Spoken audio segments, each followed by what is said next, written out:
প্রশ্নটা এরকম দাঁড়াচ্ছে না যে আম্বেদকর তুমি কার? নিশ্চয়ই আম্বেদকর সবার। তাই বিষয়টা দাঁড়াচ্ছে রথ ভাবে আমি দেব, পথ ভাবে আমি, ভক্তি ভাবে আমি দেব, হাসে অন্তর্যামী। আমাদের এটা কুলটি বিধানসভা অঞ্চল, কুলটি মানুষ সব আমরা একতা আছি। প্রত্যেককে আমরা গ্রাম অঞ্চল থেকে আমাদের প্রত্যেকে কুলটি ব্লকে এসছে। বাইরে থেকে যদি কেউ রাজনীতি যেই ঝান্ডা নিয়ে আসুক না, এই কুলটির মানুষকে বরদাস্ত করবে না। কিছু রাজনীতিক যারা ভেগধারী লোক তারা এসে পদে বাবা সাহেবের নামে ডিভিডেন্ড নিতে চাইছে, কিন্তু বাবা সাহেব তো সকলে, বাবা সাহেব ভারতের সংবিধান রচয়িতা, সকল মানুষের জন্য।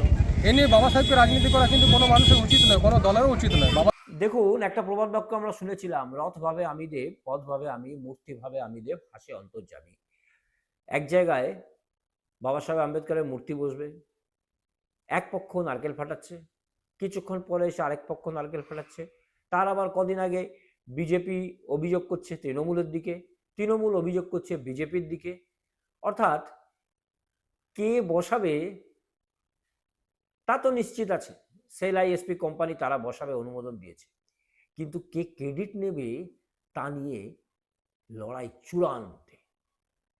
সে রাজনৈতিক লড়াই বলুন, মানসিক লড়াই বলুন, যাই বলবেন, অথবা রাজনীতির আড়ালে বিভাজনের লড়াই বলুন, লড়াই কিন্তু চূড়ান্তে। দেখুন ছবি, শুনুন বিস্তারিত।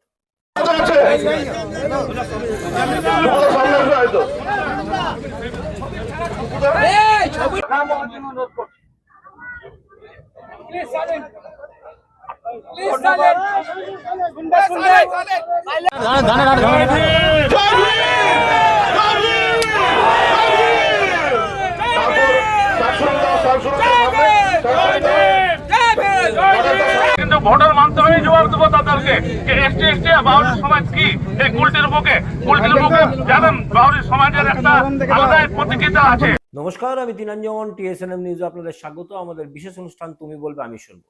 এতে আমরা কিছু বলি না, এতে বলে সাধারণ মানুষ, জনগণ, প্রশাসন আমাদের মাধ্যমে বিভিন্ন জায়গায় বার্তা পৌঁছায়।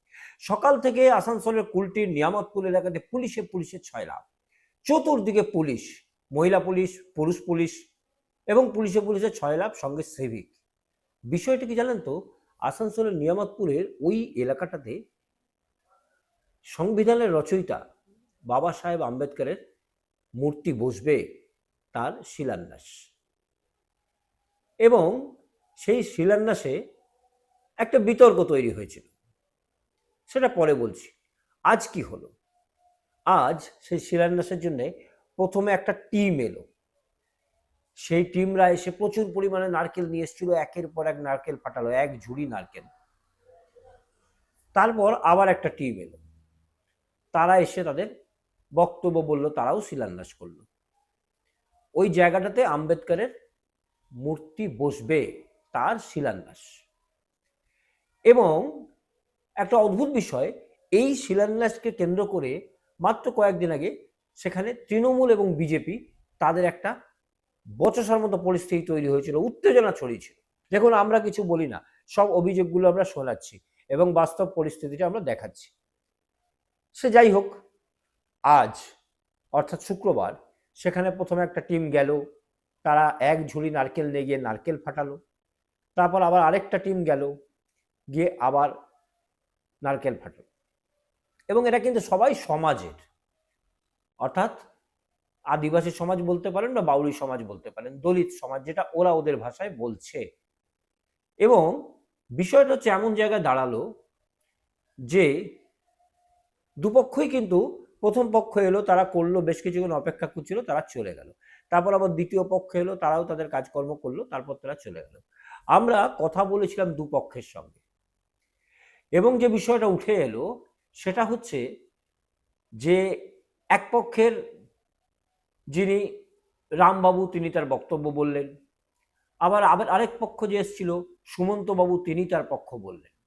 দুজনেই কিন্তু বললেন যে কেউ আলাদা নয়, বাবা সাহেব আম্বেদকর সবার। আসানসোলের নিয়ামতপুরে বাবা সাহেব আম্বেদকরের মূর্তির শিলান্যাস নিয়ে বিতর্ক একটা চলছে। মাত্র কদিন আগেই কিন্তু একেবারে উত্তেজনাময় পরিস্থিতি তৈরি হয়েছিল। সমাজ কিন্তু পরোক্ষে কোথাও তৃণমূল, কোথাও বিজেপি, আমরা কথা বলবো সুমন্তর সঙ্গে।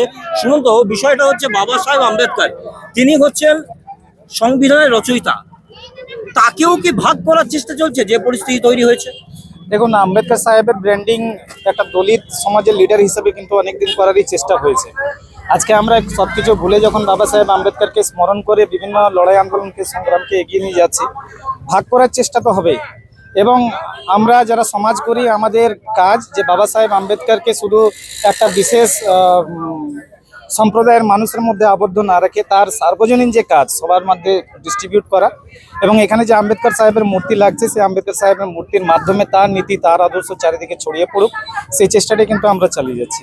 ভাগ করার চেষ্টা যারা করছে তারা করবে, আমরা কিন্তু সবাইকে এক জায়গায় নিয়ে এসে পরে একসাথে চলতে বিশ্বস্ত। কিছুক্ষণ আগে দেখা গেল একটা টিম এলো, তারা বেশ কিছু নারকেল ফাটিয়ে তারা শিলান্যাস করলো, এমনটাই বলে গেল। তারপর দেখছি আপনারা এলেন, আপনারা এখন শিলান্যাসের জন্য অবশ্যই নারকেল নিয়ে এসছেন। তো এই বিষয়টা কিরকম লাগছে যে একটা এত বড় মানুষ?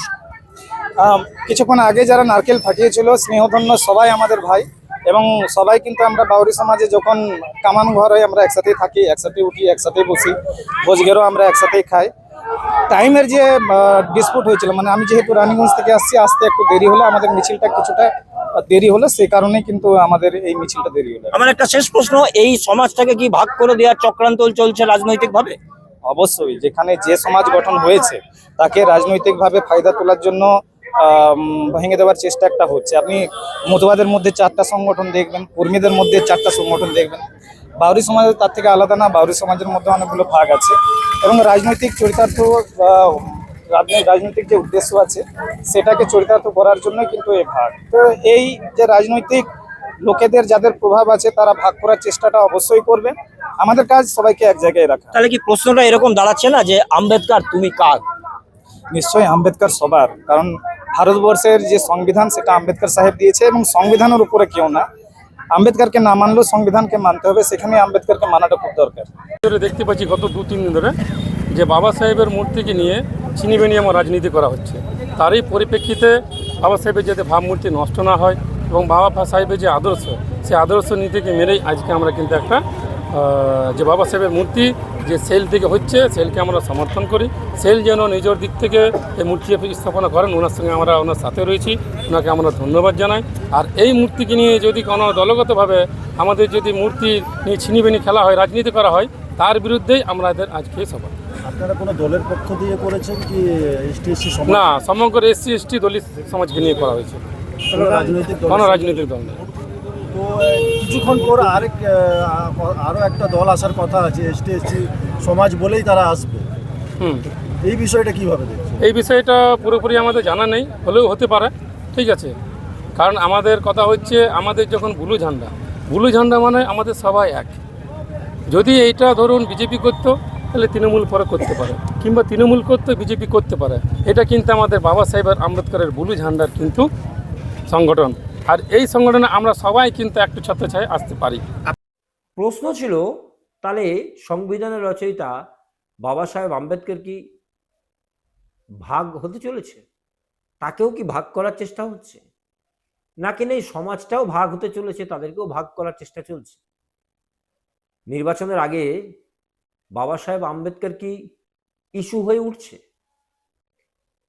কিন্তু দেখুন, এই সমাজ যে দুপক্ষই এসেছিল তাদের দুজনেরই বক্তব্য সেটা হচ্ছে তারা কিন্তু সবাই এক, তারা সবাই একভাবেই থাকতে চান, এবং এখানে কোনো রাজনীতি নেই। বাবা সাহেব আম্বেদকর তিনি হচ্ছেন সবার, এখানে কোনো রাজনীতি নেই। রাজনীতির ঊর্ধ্বে উঠে দীর্ঘ বছর ধরে চেষ্টা চলছিল এখানে বাবা সাহেব আম্বেদকরের একটা মূর্তি প্রতিষ্ঠা হবে, এবং কেন্দ্রীয় সরকারের আওতাধীন সংস্থা সেল ISPর জায়গা তারা অনুমোদন দিয়েছে, তাতে তারা খুশি, এবং আম্বেদকরের মূর্তি বসলে আরো খুশি, সবাই খুশি। বিষয়টা এমন একটা পরিস্থিতি তৈরি হতে যাচ্ছিল যেখানে এই একটা বিভেদের চেষ্টা, রাজনৈতিক ফয়দা তোলার জন্যে, আমরা কোনো বিশেষ দলকে বলছি না, সবাই কিন্তু একটা প্রচেষ্টা চালিয়ে যাচ্ছে নির্বাচনের আগে, এবং যে পরিস্থিতি তৈরি হয়েছে তাতে করে বলা যায় যে নির্বাচনের আগে বাবা সাহেব আম্বেদকরের মূর্তি কি সেখানে বসবে, নাকি আর বললাম না। কমেন্টস করতে পারেন আপনারা আমাদের ইনবক্স।